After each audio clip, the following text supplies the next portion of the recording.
So students, we are starting exercise 1.1. In my last video, I had explained regarding how to find SCF and SCF using Euclid's division algorithm. Now we move forward to some word problems, general problems. So this is the second question of exercise 1.1, and the question is saying show that any positive odd integer, remember this word, positive odd integer, you have to know what is meant by odd integer is of the form 6q plus 1, 6q plus 3 or 6q plus 5, where q is any integer. आपको ये बताना है कि कोई भी positive odd integer अगर होगा, अब सिंस हम लोग पॉजिटिव इंटीजर्स के बारे में डील कर रहे हैं, इंटीजर्स तो नेगेटिव भी होता है, लेकिन ऐसा नहीं है कि ये यूक्लिड्स एल्गोरिथम नेगेटिव नंबर्स के लिए नहीं अप्लाई हो सकता है, होता है, बट हमारे स्कोप में नहीं है. So we are only concern with positive numbers. तो ये कह रहा है कि अगर कोई भी पॉजिटिव ऑड इंटीजर होगा तो उसका फॉर्म कैसा होगा, उसका फॉर्म या तो 6q प्लस 1 की तरह होगा, 6q प्लस 3 होगा, या तो 6q प्लस 5 होगा, जहां पर q कोई भी इंटीजर है, q इज एनी इंटीजर. सो ये फॉर्मेट देख के ही हमें पता चल जा रहा है कि we have to make use of Euclid's division algorithm. So by अब हम लोग ये लेंगे कि let a be any positive integer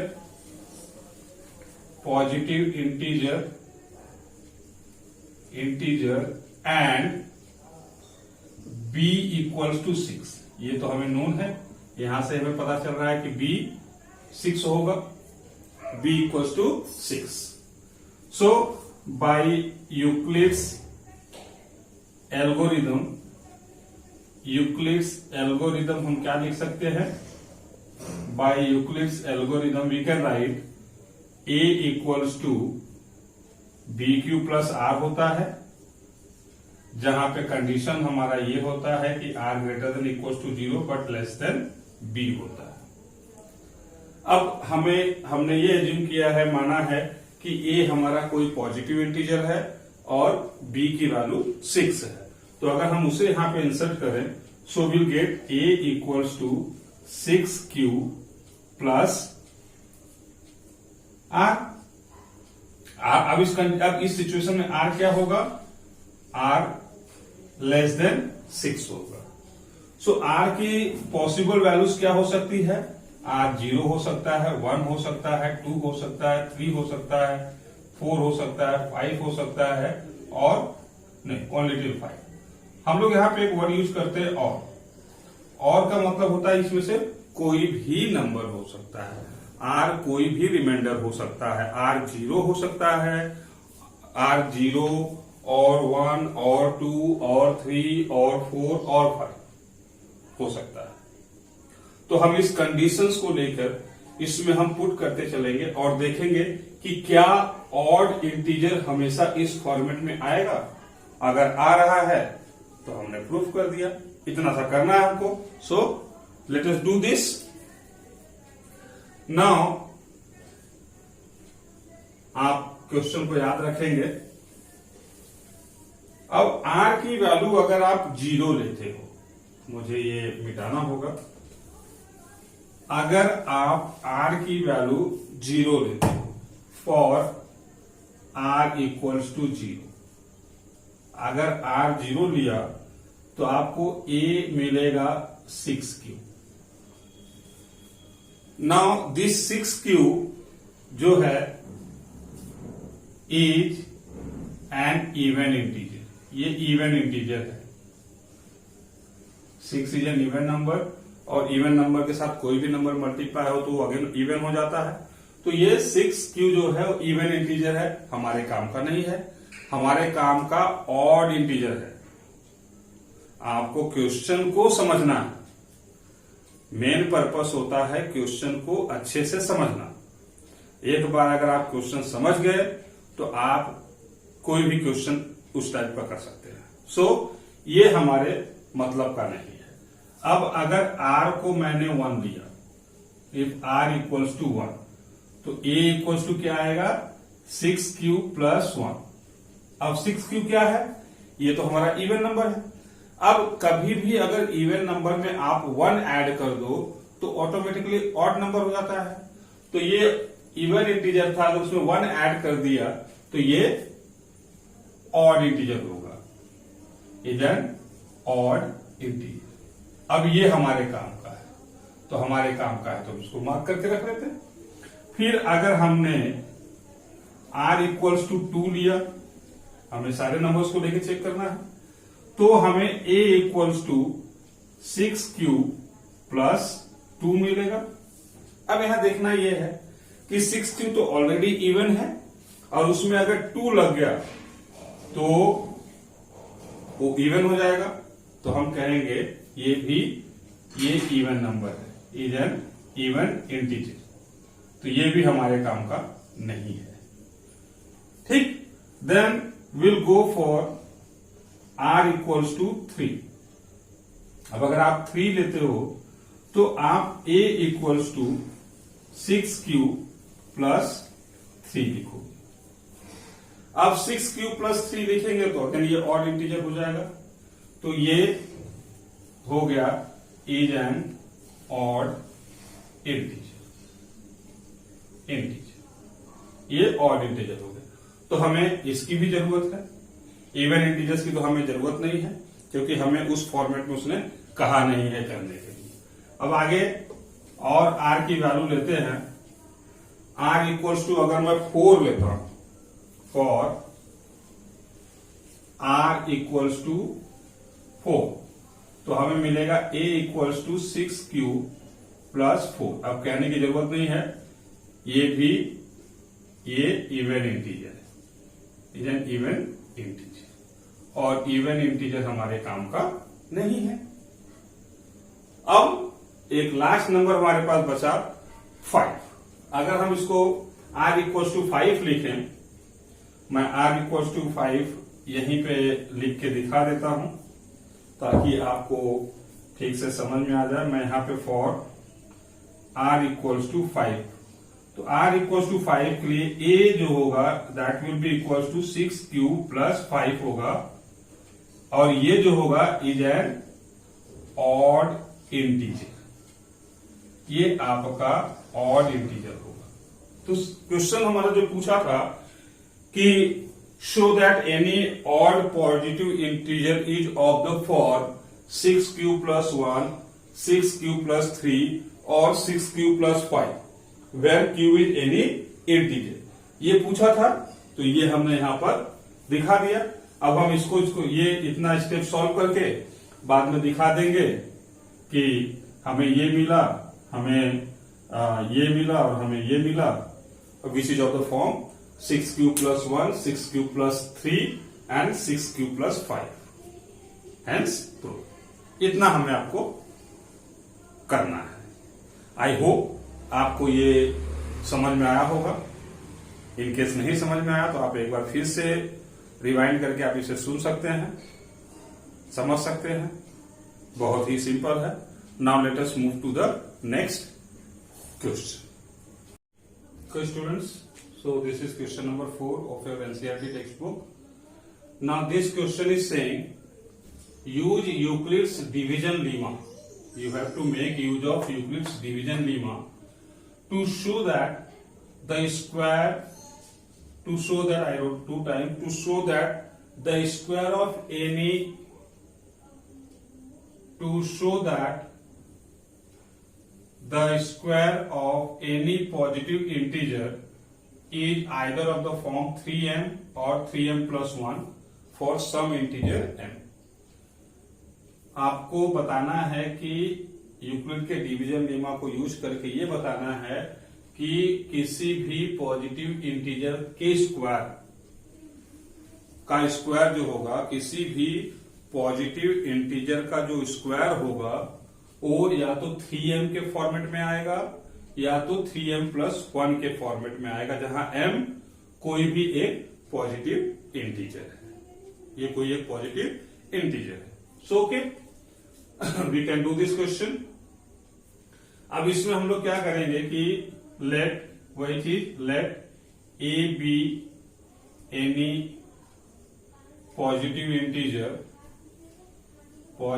integer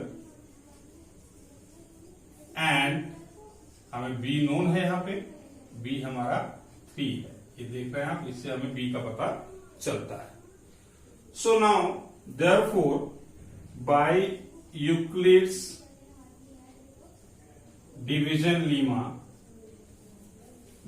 Lima what you can write, आप लिख सकते हो a equals to 3q plus r, ये लिख सकते हैं। तो अब ये जो r का कंडीशन है, r का कंडीशन बच्चों ये एग्जाम में लिखना बहुत जरूरी होता है, नहीं तो मार्क्स कटने की संभावना होती है। सो नाउ r, अब यहाँ पे इसके हिसाब से r की वैल्यू क्या होगी, r 0 हो सकता है, r 1 हो सकता है या तो r 2 हो सकता है। r की 3 वैल्यू होगी, तीनों वैल्यू पर हम इसको बारी बारी से चेक करेंगे और देखेंगे क्या इस फॉर्मेट में ये आ रहा है। तो let us begin. So first of all for r equals to 0, r अगर 0 है तब क्या, तो if r equals to 0 you get a equals to 3q plus 0, या तो ये हो जाएगा 3q। अब देखिए यहां पर कह रहा है square of any positive integer, तो मतलब हमें इसका स्क्वायर निकालना है। तो इसका स्क्वायर क्या हो सकता है, तो a इक्वल्स टू 3q आया, तो a स्क्वायर क्या होगा, so a square will be equal to 3 square 9q square q। ये अब यहां ध्यान दीजिए, I can write this 3 into 3q square, ऐसे भी मैं लिख सकता हूं। I can write this way also, 3 3 या 9 into q square is 9q square. Now dear students, q is any integer, तो q स्क्वायर भी कोई इंटीजर होगा, और अगर उसको मैंने 3 से मल्टीप्लाई किया तो भी वो इंटीजर ही होगा, मतलब 3q स्क्वायर कोई इंटीजर होगा, वो इंटीजर हम मान लेते हैं कि m है। So I can write this here, this as 3m, where आपको ये लिखना जरूरी है, where m equals to 3q square, जहां पे m जो है, यहां पे हम जो हमें कहा था फॉर सम इंटीजर m, उसमें हम ये मान के चलते हैं कि m जो है यहां पर इसमें पर्टिकुलर इस केस में m 3q स्क्वायर के बराबर है। ओके, नाउ हमारे पास r की जो दूसरी वैल्यू है वो है 1, हम उसका भी यूज करते हैं, r इक्वल्स टू 1 का यूज करते हैं, देखते हैं क्या आता है। So for r equals to 1, तो हमें ये मिलेगा a equals to 3q plus 1। अब अगर हम इसका स्क्वायर करें, a स्क्वायर करें तो हमें इसका 3q प्लस 1 का स्क्वायर करना होगा, और अगर ये ब्रैकेट ओपन करें तो what I will get, a square plus b square plus 2ab, that is 6q, ये होगा। थोड़ा सा मैं अरेंज करके लिख देता हूं, 9q square plus 6q plus 1। Now here I can take इस दोनों में, इन दोनों में मैं 3 कॉमन ले सकता हूं, आई कैन टेक कॉमन, तो if I take 3 as common I will get 3q square plus 2q plus 1। अब एज यूजुअल ये 3q² प्लस 2q भी जो होगा वो एक इंटीजर ही होगा, और फिर हम मानते हैं कि वो इंटीजर m है। अब आपके दिमाग में ये क्वेश्चन आएगा कि एक बार m ये हो रहा है, एक बार m ये हो रहा है, ऐसा कैसे? तो डियर स्टूडेंट्स, मैंने स्टार्टिंग बोला कि ये इस केस के लिए m की वैल्यू इतनी है। m तो एनी पॉजिटिव इंटीजर है ना, तो केस पे m डिपेंड करेगा, कहीं पे m कुछ हो जाएगा, कहीं पे m कुछ हो जाएगा। m कांस्टेंट तो है नहीं, m is not a constant, तो it can keep on taking any value depending upon the case you are dealing with. So यहां पे हम इसको लिख सकते हैं 3m प्लस 1। बस यहां ये लिख देना है कि where m equals to 3q² plus 2q, ये चीज हमें यहां पे लिख देना है। तो ये r इक्वल्स टू 1 के लिए हुआ। अब हम r इक्वल्स टू 2 के लिए देखते हैं। तो अगर r इक्वल्स टू 2 लेते हो, for r equals to 2, if you take for r equals to 2, so you get a equals to 3q plus 2, ये मिलेगा आपको। अब ये कह रहा है कि इसका स्क्वायर, तो स्क्वायर मतलब a का स्क्वायर अगर हमने किया तो you get 3q plus 2 whole square, और अगर हम इसको एक्सपांड करें, so what we are going to get is 9q² plus 2ab, पहले लेता हूं 2ab, तो 2 3 जा 6 2 जा 12q प्लस 2² दैट इज 4। अब यहां थोड़ा सा आप ध्यान दीजिएगा कि क्या इसे मैं इस तरह से लिख सकता हूं। Just you have to see that a² equals to 9q² plus 6q, अब 4 को 12q एंड 4 को मैं 3 प्लस 1 लिख सकता हूं, ऑफकोर्स लिख सकता हूं, मैंने कोई चेंज तो किया नहीं। नाउ फ्रॉम दिस 3, अब इन तीनों में से मैं 3 कॉमन ले लूं, तो if I take 3 as common I will get 3q² plus 4q plus 1 और ये प्लस 1। अब ये पूरा का पूरा भी तो इंटीजर होगा, अगर q इंटीजर है तो ये पूरा का पूरा इंटीजर होगा।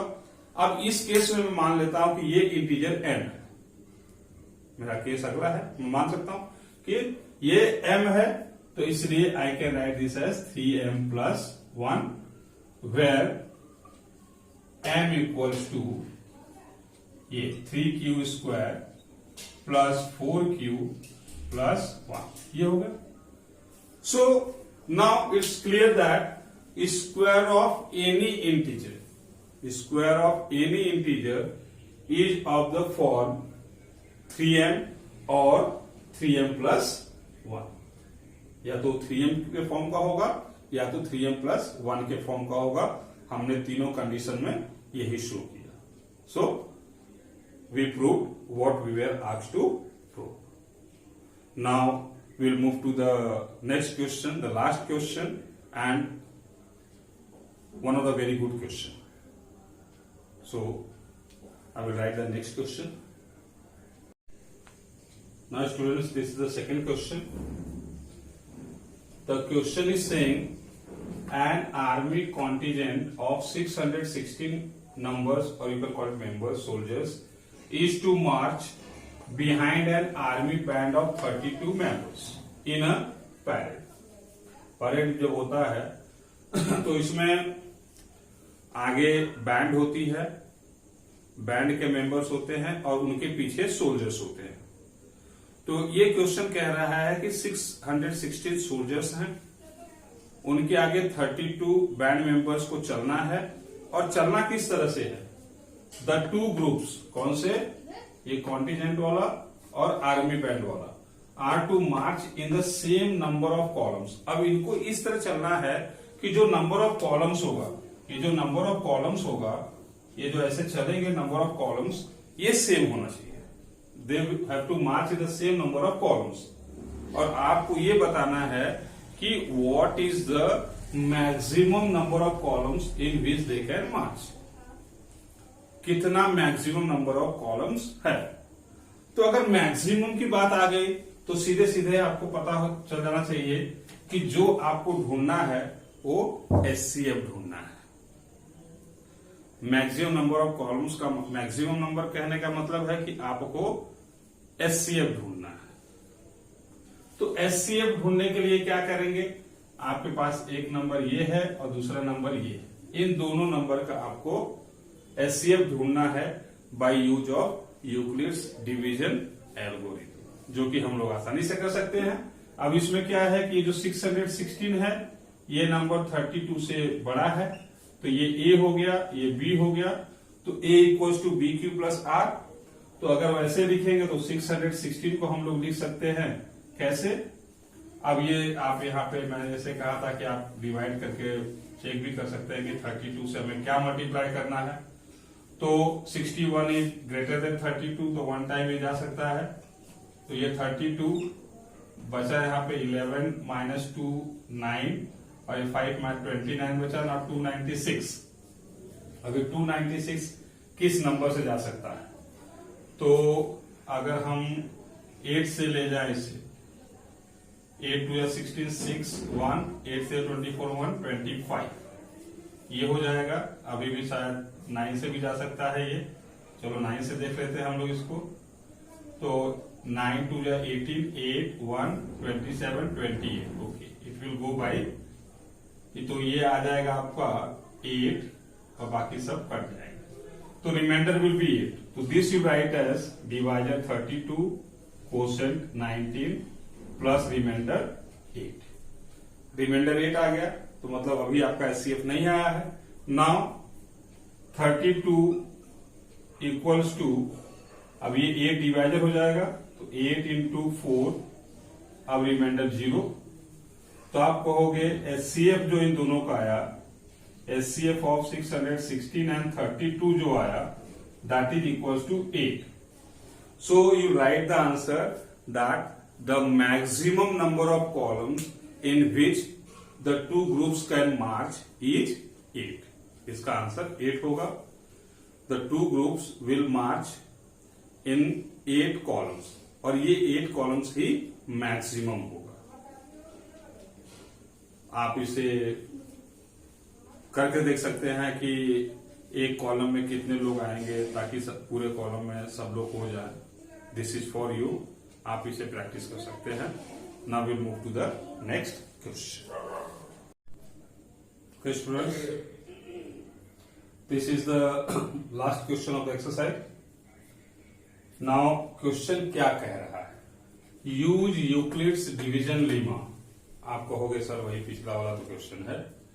To show that the cube of, अब यहाँ पे वहां पे स्क्वायर था, यहाँ पे क्यूब है, cube of any positive integer is of the form 9m 9m plus 1 और 9m plus 8 where again m is any integer।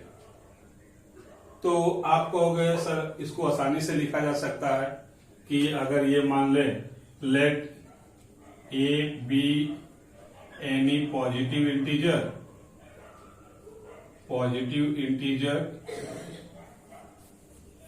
and b equals to 9, आप ये मानोगे तो आप कहोगे by Euclid's division lemma, by Euclid's division lemma a equals to 9q plus r। अब यहां पे ये जो r होगा इस कंडीशन को सेटिस्फाई करेगा, यानी r की वैल्यू 0 1 2 3 4 5 6 7 8 यहां तक होगा। अब प्रॉब्लम ये है कि करना हमें क्यूब है, और अगर हम ये 9 कंडीशंस को लेके चलेंगे, क्यूब करेंगे, कंडीशंस अप्लाई करेंगे और फिर इस फॉर्मेट में लाएंगे, थोड़ा टाइम कंज्यूमिंग होगा। ऐसा नहीं कि ये मेथड गलत होगा, मेथड सही है, but the thing is that कि it will be time consuming.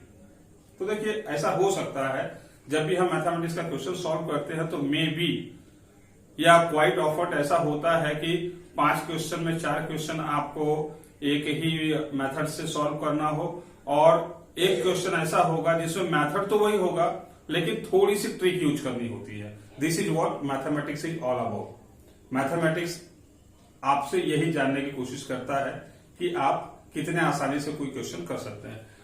If you are doing taking all this conditions not an issue, question correct होगा। बस यही है कि जो क्वेश्चन आप 5-7 मिनट में कर सकते हैं उसी क्वेश्चन करने के लिए आपको 15-16 मिनट लगेंगे, उतना ही होगा। आप इस तरह भी ट्राई कर सकते हैं। नाउ व्हाट आई सजेस्ट कि हम यहां पर थोड़ा सा कंडीशंस लेते हैं, थोड़ा सा हम वेरिएशन देते हैं, कंडीशन अप्लाई करते हैं कि बी को 9 न लेकर ये कुछ देखते हैं कि क्या ऐसे हम सॉल्व कर सकते हैं। हम बी को 9 न लेकर 3 लेते हैं, बी को 9 न लेकर 3 लेते हैं। 3 9 का मल्टीपल होता है, हम 3 लेते हैं। तब क्या होगा हमारे पास ये a equals to 3q plus r होगा और r की जो वैल्यू अब होगी वो 0, 1 या तो 2 होगा। छोटा हो गया। जहां हमें 9 बार सिंप्लीफाई करना था, 9 बार क्यूब निकालना है, एडजस्ट करना है, वो अब हमें ये काम 3 बार ही करना है। देखते हैं। अब पहले r इक्वल्स टू 0 के लिए लेते हैं। फॉर r इक्वल्स टू 0, अगर r इक्वल्स टू 0 लिया तो a इक्वल्स टू हमें 3q मिलेगा और अगर हम इसका क्यूब करते हैं a क्यूब तो ये 3 क्यूब इज 27 q क्यूब आएगा। इसे हम लिख सकते हैं 9 कॉमन लिया तो you can write this as 3q cube और इससे मैं 9m लिख सकता हूं वेर m को मैं कहूंगा कि ये 3q क्यूब है। ऐसा क्यों? पिछले क्वेश्चन में मैंने बताया है कि ऐसा मैं क्यों कहूंगा। सो ये एक तो हमारा आ गया जो कि हमें ये प्रूव करना था कि 9m होना चाहिए फॉर्मेट। अब दूसरा ये है कि 9m प्लस 1 का फॉर्मेट होना चाहिए और 9m प्लस 8 का फॉर्मेट होना चाहिए। अब हमें इसको देखना है। So let us take other value of r that is r equals to 1। मैं रब करता हूं इसको। अगर हम r इक्वल्स टू 1 लेते हैं, if we take r equals to 1, then what? So for r equals to 1, a जो होगा ये 3q प्लस 1 होगा। अब हमें सिर्फ क्यूब करना है तो a क्यूब जो होगा that will be 3q plus 1 whole cube और a plus b whole cube क्या होता है? a cube plus 3a square b plus 3ab square plus b cube होता है। वही हम लोग यहाँ पे यूज करेंगे। तो a क्यूब यानी 3q का आएगा ये 27q cube plus 3a square b तो 9 से 27q स्क्वायर होगा ये। फिर 3ab स्क्वायर 3 से 9q 9q और फिर आएगा 1। अब अगर इन तीनों में मैं 9 कॉमन कर सकता हूं तो if I take 9 as common what I will get is 3q cube plus 3q square plus q और प्लस 1। अब अगेन ये पूरा का पूरा इंटीजर होगा, ये पूरा का पूरा इंटीजर होगा तो मैं कहूंगा कि ये जो इंटीजर है अब यहां पर ये m है। Now this integer is m तो I can write this as 9m plus 1। ये कंडीशन जरूर लिखना है हमें कि where m equals to 3q cube plus 3q square plus q, ये जरूर लिखना है। ठीक। अब लास्ट वाला कंडीशन लेते हैं फॉर r इक्वल्स टू 2। अगर r 2 लेते हैं तो हमें a इक्वल्स टू आएगा 3q प्लस 2। अब अगर हम इसका क्यूब करते हैं a cube equals to 3q plus 2 whole cube. So again simply breaking by using the formula a plus b whole cube formula use करके अगर हम इसे ब्रेक करें, so what we are going to do, so here 27q cube plus now it's 3a square b, 27 to 54a square plus 3ab square, तो 3 4 या 12 या 36 cube plus 2 cube that is 8. अब again इन तीनों में I can take 9 as common. So if I take 9 common, I will get this as 3q cube plus 6a square, q square plus 4q plus 8. Now again this is integer, so I can write this as 9m plus ये वाला 8, and we write where m equals to 3q cube plus 6q square plus 4q. This.